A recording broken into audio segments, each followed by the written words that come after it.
Welcome on into another episode of NASCAR Coast to Coast, presented by Flow Racing from the Concord, North Carolina studios here at the Motor Racing Network. My name is Chris Wilner.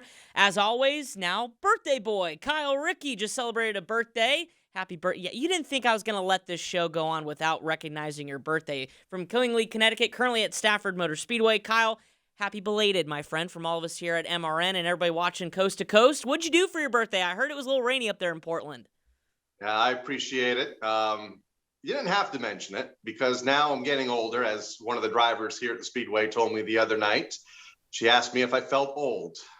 I was like, all right, well, I'm there. I guess I'm that old person now. You don't look a day over 25, bud. Yeah, I appreciate that. What did I do for my birthday? I sat on an airplane at 6 a.m. and I went to Atlanta. Okay. Where I sat for 3 hours. Ugh.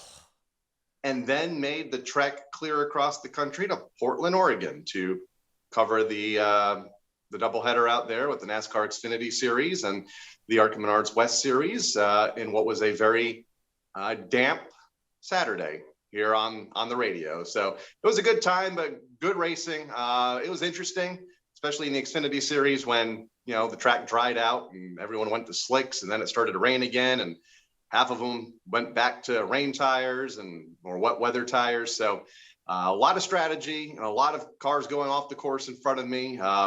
Fun trip, quick trip, but fun. Absolutely, and you guys sounded fantastic. Those of us on the Motor Racing Network side that were at Gateway were tuned in as soon as our truck race was over from the St. Louis Arch, so pretty cool opportunity to hear both sides of things, and we'll get to that here coming up on Coast to Coast Top 7. Again, we've got a great show for you. We'll start with our Coast to Coast Top 7, and we're going to start where you were, the Pacific Northwest, with Jake Drew, the Sunrise Ford, getting his first career ARCA win with the West Series. Weather shortened Portland 112, though. Torrential downpours there at the end, Kyle. How difficult was it for those drivers to see when you have all those rooster's tails coming up from behind these ARCA Menards machines? Well, that and the windshields were fogging up. They had their hands full. I'm not quite sure how they could see, but they crept around the racetrack at far reduced speed. I think there was like 44 seconds between the top three at one point. But Jake was able to pick up the win, kind of a nice bounce back after the issues of his race there at Portland a year ago, where he missed the turn and was penalized 30 seconds or whatever it was, and he wasn't awarded the win. So this year they didn't have to worry about turns 1, 2, and 3 on starts and restarts. They just let them race to turn 4, and then every lap after they used that first chicane. And he was able to take advantage of that, claim the win, led just about every lap driving that Bob Riccati car. How was Portland as a city? Did you get a chance to go out? I mean, have you been there before, and what was it like for those of us that haven't been out there? It was my first trip. We really didn't get to explore. I mean, it was quick. The airport to the hotel. I literally went to the room, watched Stafford on Friday night, and then went and had dinner, and time change helped with that. And then we went right to the racetrack on Saturday. It looked like a nice city from, the few exits that we saw of it and a couple of the bridges that we went over. Looks like a nice place. All right, Coast to Coast Top 7, number 2, Kyle, who you got? Dylan Zampa picked up his, it's hard to win 2 in a row in any division at most tracks across the country. Well, he won his 7th consecutive late model feature this past weekend at the All-American Speedway in California. Very hard division to win in, and he's got it figured out right now. So congratulations to Dylan. Not sure if that's a new record for the racetrack, but if it's not, it's got to be getting close. Big win. Congratulations to Dylan. All right, Coast to Coast number 7 of our top 7 winners. I'm going to go back to one of our he's not quite graduated from the ARCA Menards Series yet. I mean, he is still a young, talented driver competing in the East Series, but Corey Heim, again, second time this year, he gets a limited start in a KBM truck, that iconic number 51 that's visited victory lane a host of times, whether it's Kyle Busch or other drivers. He puts it into victory lane for the second time this season, his second career win at Gateway in a thrilling race. I think the trucks put on some of the best racing there at Gateway. Well, before we saw the Cup Series put on a pretty darn good one too as well. But had to do it with his teammate there right behind. You had all sorts of racing going on, side-by-side battles throughout the field. And Corey Heim tells you that age is just a number, and he drives like he's a veteran out there. Heck of a race. Was able to take most of it in. while we were in Portland, and good race. And I mean, accomplished motorsports trucks are tough wherever they go, and no matter who's driving them. And sometimes, their biggest competition is their teammates. And it was nice to see Corey be able to defeat his KBM teammates, including John Hunter, who's been so strong this year, and claim the win. Hope, obviously thoughts are with Carson Hocevar. Hope he's okay. That was a big hit there on the final lap of the event over in turn number 2.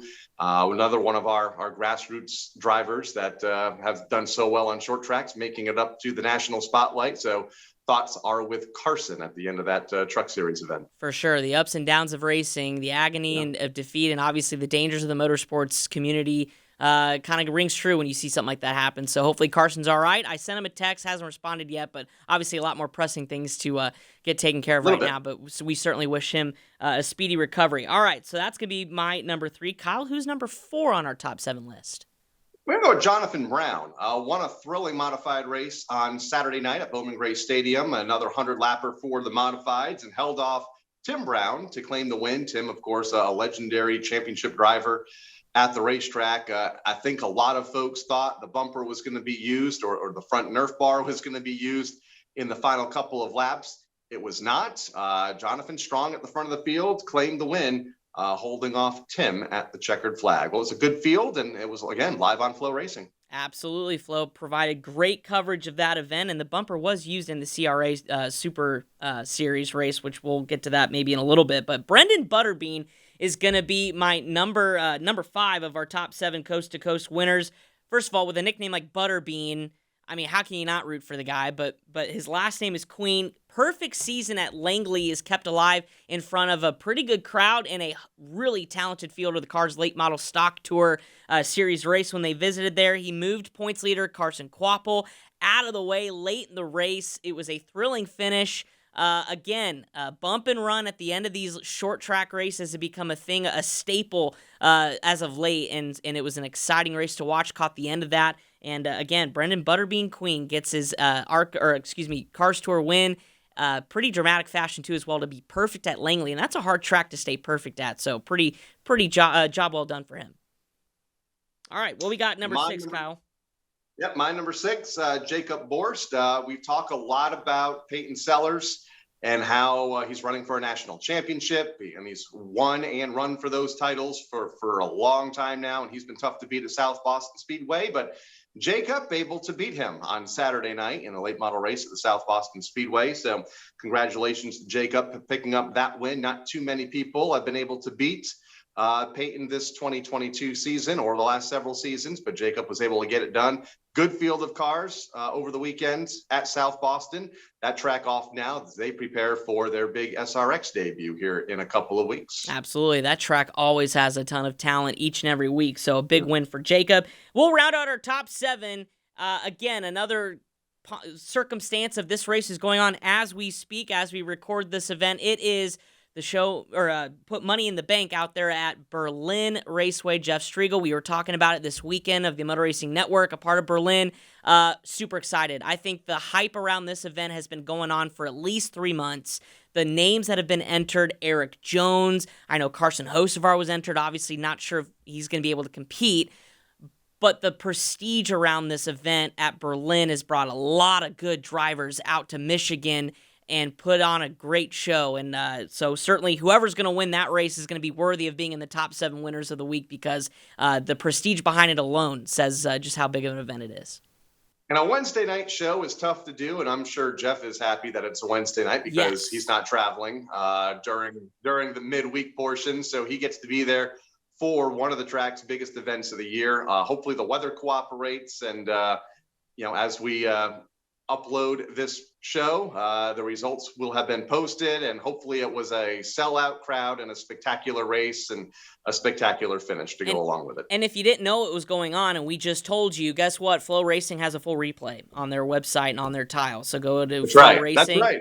And so, so if you missed it, you can just go back and rewatch it. So, and that's exactly what we will be doing once we're finished recording the show. All right, that is our Coast to Coast top 7 here, a part of NASCAR Coast to Coast. Moving on to our shout-outs of the week, Kyle. It's always this, you can't get to everybody across the country, but there's certainly a couple drivers out there deserving of a shout-out, at least if they didn't make our top 7. Mine is going to be another fantastic name in the short track community, Bobo Dalton.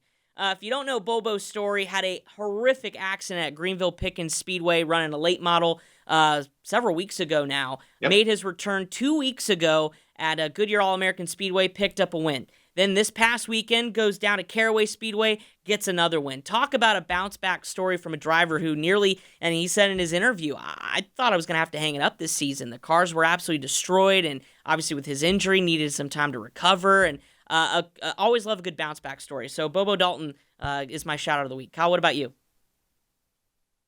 Yeah, love those bounce back stories. I have something similar, and I'm gonna keep it right here at the Stafford Motor Speedway from this past Friday night.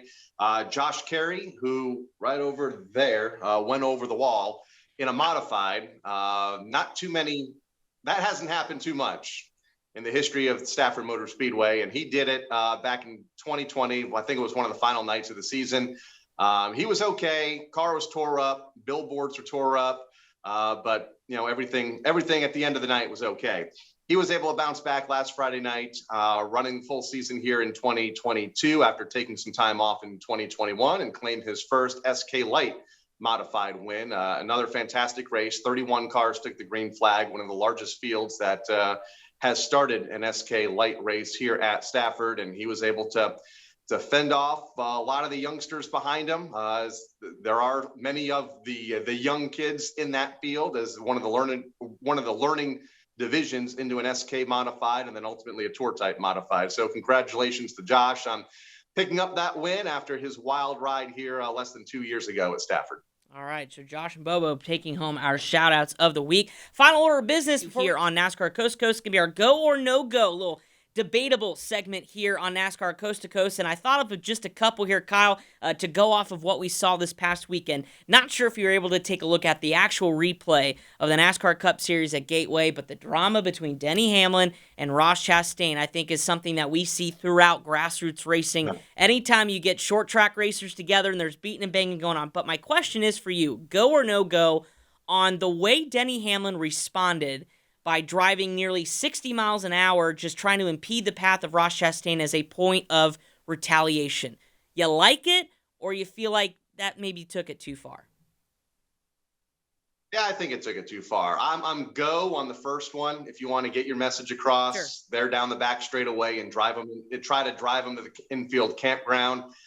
Fine, but to keep it up throughout the event and almost take out other cars trying to do it. I know if that happened here and at many short tracks across the country. I know if that happened in ARCA East or ARCA West and a lot of these developmental series, that driver probably would have been parked. I know certainly would have happened here if that happened in any division. So, yeah, I think, he gets one shot, and, after that, it became a little much. You knew every time those two were close on the racetrack, and because of Denny's speed, that was every 12 or 15 laps or so. Every time Ross came around there. Right. It got to the point where TV and radio both were so fixated on what was going on 30 seconds behind the battle for the lead. It took away from the race. So you're right. And I guess to go off of what you're saying, I am no go on Denny Hamlin's retaliation. I am go for a retaliation on the fact of you have an opportunity to send a message, you put him in the wall, ruin his day, that's it, if that's what you're going to do. Now, granted, you can debate that, whether that's enough or whether that's too much or not. But Larry Mack put a good point on it, and he said, just leave it alone, once and done. But to make it a point and make it almost a focal point for NASCAR, and they're not paying attention to what else is going on, takes away from the race. It's a disservice, really, to the entertainment value that's going on for your actual race, and it's just more of shenanigans going on in the back of the field. So I think we're both on the same point of that. All right, our second and final one, because it was so hard to think of more than one, because that just one stood out in my mind this whole weekend. Kind of portrays to where you were at here in Portland. NASCAR, ARCA, should we stay in Portland? Should we maybe try something else up in that part of the region? I know the Pacific Northwest is a big market for racing in general, whether it's short track racing or trying to get NASCAR fans. But where do you think the racing was at? Obviously, the rain kind of challenges things, but where do you think the racing was at? Should we keep NASCAR and ARCA there? We should maybe venture somewhere else, or maybe build a track up there. No, I think we should stay at Portland. Now, the facility needs a little work. I think it's the only track that we go to where, there's no tunnel, there's no bridge. So if you're in there during the race, you're stuck. And I felt bad for the NASCAR Xfinity Series teams after the event. All they wanted to do is get going back to their, either their hotels or their airplanes to get back to the East Coast. And the ARCA race was right after the Xfinity Series race was complete. And it was kind of stressful for me just watching the cars, the rental cars, just lined up in the infield, the brake lights on. And you knew the emotion in those cars right now of just, they want to get gone. It's raining. They've been in the cold, wet conditions all day. And they're having to sit there through an hour and a half or 2 hour ARCA race, thus delaying their egress out of the facility. So other than that, great racetrack, a lot of passing zones. I don't think we really saw the full potential of what we could see there, just because it was for the most part wet the entire day, and really wet most of the day. So I'm all for going back there and running that double header again. It was a fun event, and other than that issue of getting in and out of the racetrack at certain times, and they were short periods of time. I mean, if you had, there were 5 or 10 minute blocks where if you weren't getting in or getting out, and you were stuck until whatever session was on the racetrack was completed. Well, I think for the first time since we started doing this, I think I'll be go as well. So I think we're agreeing on both subjects here on our go and no-go segment. So Kyle and I are in agreement, folks. Doesn't happen often. Well, yeah, it does. Sometimes. I agree. I think Portland put on a great race. That, like anything, facilities can be adjusted. I mean, we had, egress and problems at Gateway, too, as well. And they've hosted NASCAR National Series races, just not a Cup Series race. And the magnitude of that changed things. So I think people are so quick to make quick judgments off of one instance or one particular aspect of a racetrack versus looking at the holistic picture. So I agree. So I think Portland should stay. And certainly for ARCA, I think it's a good opportunity to just challenge these young drivers with another road course, another challenging layout than what we're accustomed to seeing. So awesome stuff. All right, coming up on the flip side of the break here on NASCAR Coast to Coast presented by Flow Racing, we'll have our national points update for our NASCAR Advanced Auto Parts weekly series, as well as the Go with the Flow. It's our calendar for the upcoming race weekend schedule. It's coming up next on NASCAR Coast to Coast, presented by Flow Racing.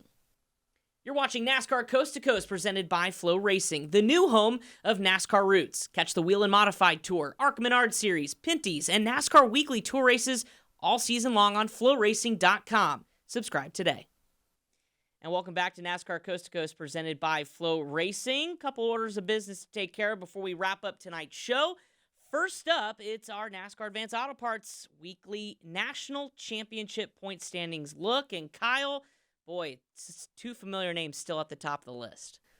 It is. And like you said, there's still a long way to go. We have an entire summer of racing where anything can happen, anything will happen. Car counts we talk about dictate how points are awarded. Peyton and Lane, they're running at tracks right now. They get fairly healthy car counts, South Boston Speedway, and then the tracks in the Carolinas and Virginia. So, but if those car counts drop off, others in other regions may have a shot to jump in there. So we'll see. Gonna be a long summer, though. It'll be fun to watch. It certainly will be. And speaking of races coming up, time to go with our Go with the Flow race weekend calendar here on NASCAR Coast to Coast. We'll start it off with the ARCA Menard Series merging with ARCA East. Once again, round 2, the Sioux Chief Showdown Series. It's at Iowa Speedway, one of my favorite racetracks. Saturday, 9 o'clock Eastern time on Flow Racing.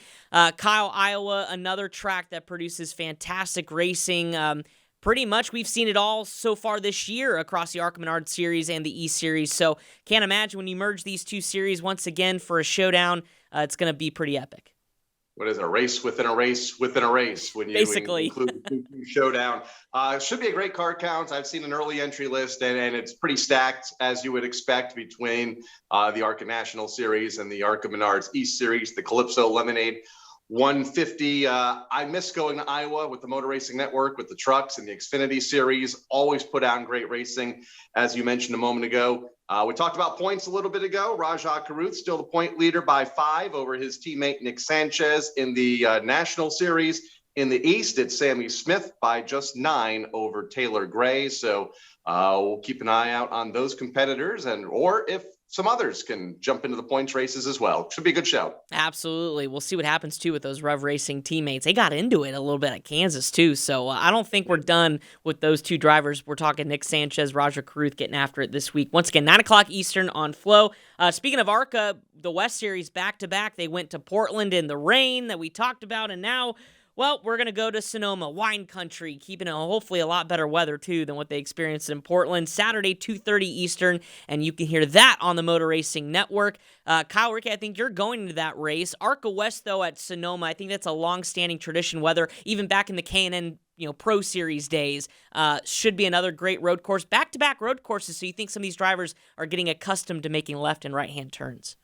Yeah, and before that, it was the Winston West Series. That's that right. was usually the opener for Cup at Sonoma. So, yeah, it's been a long-standing tradition for many, many decades now. When we were talking here at the Speedway earlier today, I don't remember it ever raining in Sonoma. So hopefully we can avoid what we went through last weekend in Portland. But, yeah, Jake Drew, the point leader, looking to continue his momentum into wine country this Saturday. On my calendar right now, as we record this episode of NASCAR Coast to Coast, and of course you folks listening on Thursday will be able to get a good recap of it, the Eldora Million. I know it's dirt racing, but when you have Chase Briscoe, Kyle Larson, and a bunch of guys that not normally run dirt late models trying to go after, you say $1 million, and I say, let's go, where's my car? One of the richest weeks in dirt racing history for late models between the Dirt Late Model Dream and the Eldora Million. The Dream wraps up on Friday, so you still have time to check that out. Tonight, on Thursday, wraps up the Eldora Million. The purse total for those two events, $2 million total. Unbelievable, Kyle, and I know it's a fantastic event. You can watch it all on Flow.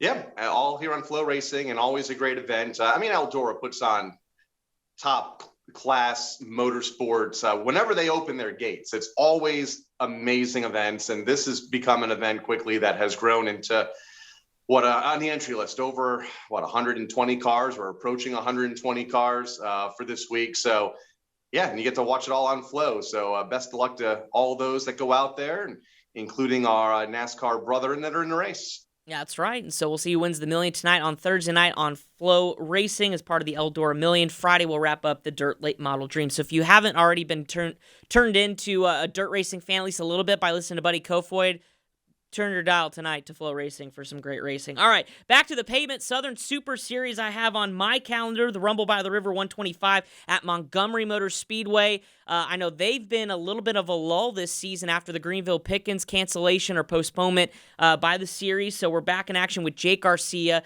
You name it, Hunter Robbins, Jet Nolan, all have been entered, Kyle. One of the premier series in the South when it comes to super late models, and it should be another good one, another marquee event with this 125-lapper.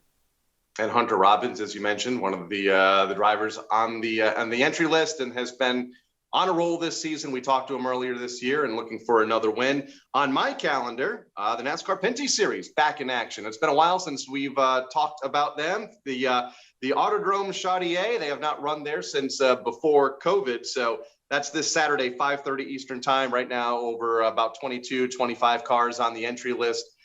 Preliminary, Kevin Lacroix, the point leader by 2 over Trayton Lapsevich, and that race also on Flow Racing. So NASCAR Pinty Series, always a fun, one of my favorite series in racing, and can't wait to watch them get at it this weekend. And we had Lacroix on a couple weeks ago after his big win, and certainly some drama behind that. It was talked about for weeks, and so we'll be seeing maybe some of it plays into effect here this weekend. But I just wanted Kyle to read that as part of the calendar because I love his French. Really shows you've been working hard, Kyle, on your French. Can you say that track one more time? The Autodrome Chaudier. Chaudier. And I think Andrew Ranger is on the entry list as well, also known as Andrew Ranger. Bravo, Kyle Ricky. Do you know one track that I miss? Yeah. I miss the Circuit Gilles Villeneuve. Yeah. See, I could have said that. Circuit del Villeneuve. See, well, I butchered it. That's why you're our in-house French correspondent, Kyle Rickey. That's it. Back That's on my calendar, Flow Racing is going to be the home of the Jack Ingram Memorial 111 at Hickory Motor Speedway. A very special Grand Marshal, Dale Earnhardt Jr. will be there in attendance this Saturday. Anytime you mention Hickory, we mention it, of course, on the show a number of times. It's the birthplace of a lot of the NASCAR stars, like Dale Earnhardt Jr. that ran at Hickory and places like that growing up in his career. Should be a special moment, Kyle, and I'm assuming it's going to bring a big car count because it's not only a marquee race, but when you have Dale Jr. in the stands, you want to show out for him. Going to be a big car count, and like you mentioned, probably a big crowd as well. It's always special to see that place full of spectators for a great race that, like you mentioned, one of NASCAR's oldest sanctioned short tracks. Wrapping up my calendar, the NASCAR Whelen Euro Series back in action this weekend. We haven't talked about them in a while. They are at Brands Hatch for a doubleheader on Saturday and Sunday. Nicola Roca, the point leader over Alan Day by just 1 point. It's going to be their second weekend of 2022. And wrapping up my calendar, besides all the weekly racing you could stomach on Flow Racing, is a pretty special event here in the Charlotte, North Carolina area. It's going to start on Monday, so technically not over the weekend, but before we record our next episode.